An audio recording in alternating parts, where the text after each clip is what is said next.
النهاردة بجد هنعمل عظمة. هنعمل بعجينة واحدة 3 وصفات مختلفين، التلاتة أحلى من بعض. هنعملهم بحشوة واحدة وكمان في حشوة تانية هنعملهم حلو وحادق. هتنفع معاكي في الفطار وفي العشاء مع الولاد في أي وقت. شايفين قد ايه العجينة تحفة وطرية زي الأسفنج، وبيكون لونها حلو قوي، والحشوة كمان بيكون طعمها حلو قوي.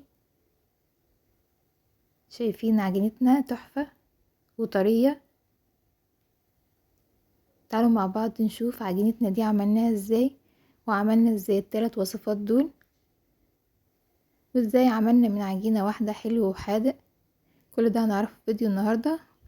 بس قبل ما نبدأ الفيديو ما تنسوش اللايك والشير والاشتراك في القناة وتفعلوا الجرس. ويلا نبدأ مع بعض في الفيديو ونقول بسم الله.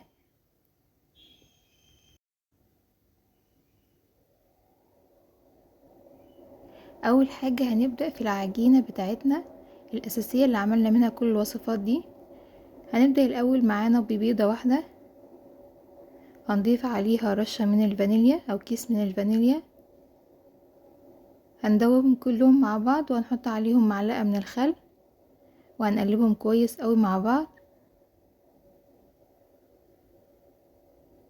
وبعدين هنضيف عليهم كوبايتين من اللبن،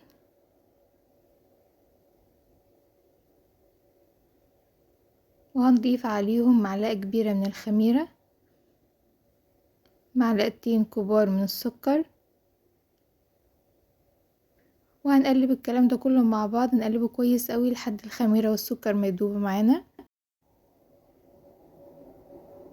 وبعد ما قلبتهم كويس قوي هسيبهم على جنب واتأكد ان الخميرة بتتفاعل وان الخميرة كويسة معانا. وهستعمل كيلو من الدقيق اللي هو الدقيق جميع الاستخدامات اللي انا مستخدماه ده. هنضيف الدقيق كده بالتدريج، ومش هنحط الكيلو كله مرة واحدة لان طبعا الدقيق بيختلف حسب نوع السوائل اللي احنا استخدمناها. في دقيق بيقبل السوائل ودقيق لأ، فهنحط الدقيق كده تدريجي ونعجن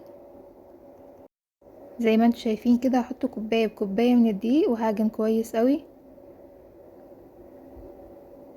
العجين خلاص كده تقل معايا، هبتدي اعجن بايديا كويس لحد العجينة ما تتلم معايا. انا عايزة العجينة تكون طرية مش بتلزق ولا تكون ناشفة، عشان لما اجي افردها ما تقطعش معايا وما تكونش تقيلة.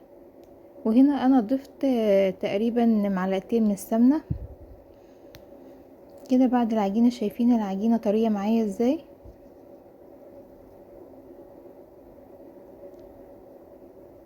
هلمها كويس قوي كده. خلاص هي اتعجنت معايا وبقت تمام. هسيبها ترتاح لمدة 10 دقايق بالظبط، مش تخمر يعني، يا دوب ترتاح وهبتدي اشتغل فيها. نيجي نشوف الحشوة بتاعتنا. انا استخدمت هنا نوعين من الجبنة، استخدمت جبنة فيتا صفرا وجبنة دبل. ممكن تستخدموا اي نوع جبنة انتوا عايزينه او اي حشوة طبعا بتفضلوه. ممكن لحمة مفرومة، ممكن فراخ متقطعة، ممكن بسطرمة، اي حشوة تحبوها طبعا هتستخدموها. انا هنا استخدمت نوعين من الجبنة. ههرسهم كويس قوي كده لحد الجبنة ما تنعم معايا وتبقى معايا بالشكل ده. ممكن نستخدم جبنة رومي، جبنة شيدر، اي نوع جبنة طبعا. حط عليه فلفل متقطع زي ما انا مقطعاه كده، وهضيف عليه طماطم بس تكون طماطم انا شايله منها الميه، يعني القشره الخارجيه بس او الجلد اللي جوه. الميه انا شلتها منها لان مش عايزه فيها اي سوائل عشان ما تطريش معايا العجينه. وهقلبهم مع بعض كويس لحد ما بتبقى معايا كده بالشكل ده. خلطتهم مع بعض كويس قوي وكده الحشوه بقت جاهزه معانا. هنشتغل بقى مع بعض في العجينه. كده خلاص العجينه ارتاحت معايا كده، خلاص بختبرها ان هي ارتاحت وهتتفرد معايا كويس. قسمت العجينة كده لثلاث قطع عشان زي ما قلتلكوا هعمل 3 وصفات. الجزء الكبير ده هعمل بيه وصفة والتانيين هعمل بيهم وصفتين تانيين. هجيب اول جزء كده وهبتدي اقطعه معايا قطع. هحاول ان هما يكونوا قطع متساوية عشان يبقوا كلهم قد بعض. وهجيب كل قطعة وهكورها بالشكل ده كده عشان هفردها. وهعمل كلهم بالشكل ده، هكورهم بالشكل ده كلهم مقاس واحد. وهنا خلاص بعد ما كورتهم كلهم وعملتهم بالشكل ده كده، هبتدي افردهم واحدة واحدة، وهحاول افردها كده بالطول، يعني وانا بفرد تكون بتفرد معايا كده بالطول. ممكن طبعا بالنشابة بس انا بحس ان كده اسرع. بعد ما فردتها كده هبتدي احط فيها الحشوة بتاعتنا اللي احنا جهزناها، معلقة كده من الحشوة، وهبتدي اقفل على الحشوة كويس قوي عشان ما تخرجش معايا في التسوية. وبعدين هبتدي اتنيها كده او ابرمها كده على بعضها لحد ما تبقى معايا كده زي الساندوتش. وهقفل الجزء ده كويس قوي برضو عشان ما يفكش معايا بعد ما تتخمر. لو في اي جزء مفتوح كده هبتدي اقفله عشان الحشو ما يطلعش معايا. هعمل كل الكمية بالشكل ده كده وهفردها في الصينية، هرصها كده في الصينية اسفة، واسيب مسافة بين كل واحدة والتانية علشان هي لسه هتخمر معايا ويتضاعف حجمها. هعمل معاك واحدة تانية، هبتدي افردها كده بالطول ومرققهاش قوي عشان الحشو ما تخرمش معايا العجينة، لازم يكون سمكها شوية تخين. واحط الحشوة معايا وابتدي اقفل عليها كويس قوي، وهبتدي الفها كده زي ما انتوا شايفين، واقفل الجزء ده كويس قوي برضو، وهبتدي احطها في الصينية وفي مسافة بين واحدة والتانية علشان لما تخمر نعمل حساب كمان ان هي حجمها هيتضاعف. وتعالوا مع بعض ندخل في الوصفة التانية او الطريقة التانية. اول حاجة هنا اجهز معايا معلقة من الصلصة، واقلب عليها معلقة كده من المية افكها بس شوية. وبرضو العجينة او الجزء التاني هعمله بنفس الطريقة الكور، وهبتدي افردهم كورة كورة وهفردها بالشكل ده كده. وادينا بالصلصة اللي احنا جهزناها، ونفس الحشوة اللي انا استعملتها في الوصفة الاولانية هستعملها في الوصفة التانية بس بطريقة مختلفة.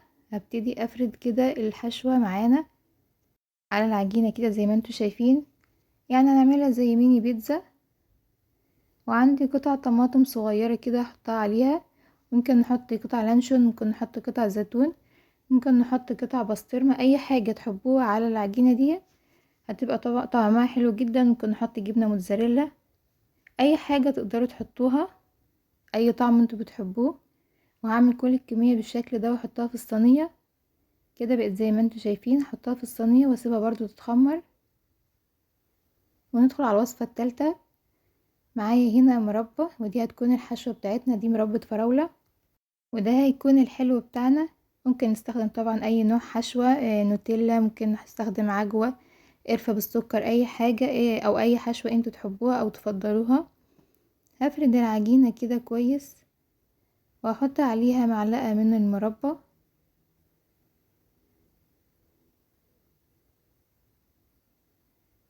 وممكن نستخدم فيها برضو حشوة الجبنة اللي احنا استخدمناها لو عايزينها حادق، يعني تقبل اي حشوة.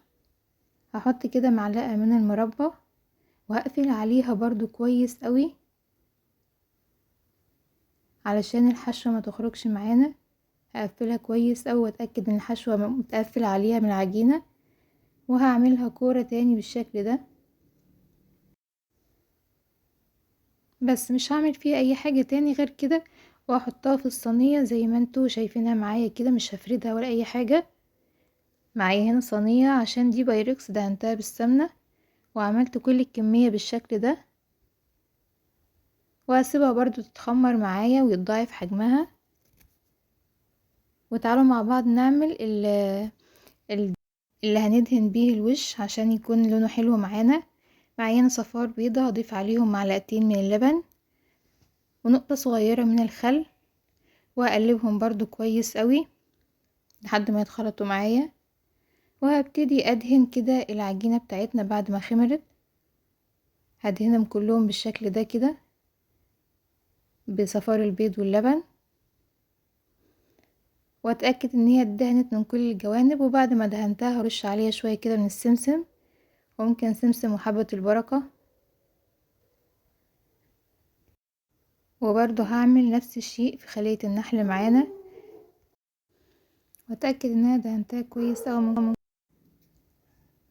بالشكل ده كده. خلصت الكمية معايا هدخلها الفرن على رف وسط على درجة حرارة 200، تاخد تقريبا تلت ساعة. وهنا بعد ما البيتزا بتاعتنا طلعت او الميني بيتزا، شايفين شكلها قمر، وبجد بيكون طعمها تحفة، وعجينتها بتكون هشة وخفيفة، وبيكون طعمها كمان احلى من الحشو كمان.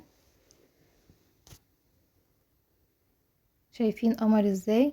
جربوها بجد، الولاد هيحبوها جدا. ممكن كمان تعملي كمية وتحطها في الفريزر، مجرد ما بتطلع بتبقى كأنها لسه معمولة دلوقتي حالا. ودي كمان الفطاير بتاعتنا بعد ما خلصت وطلعت من الفرن، طبعا هي لسه سخنة.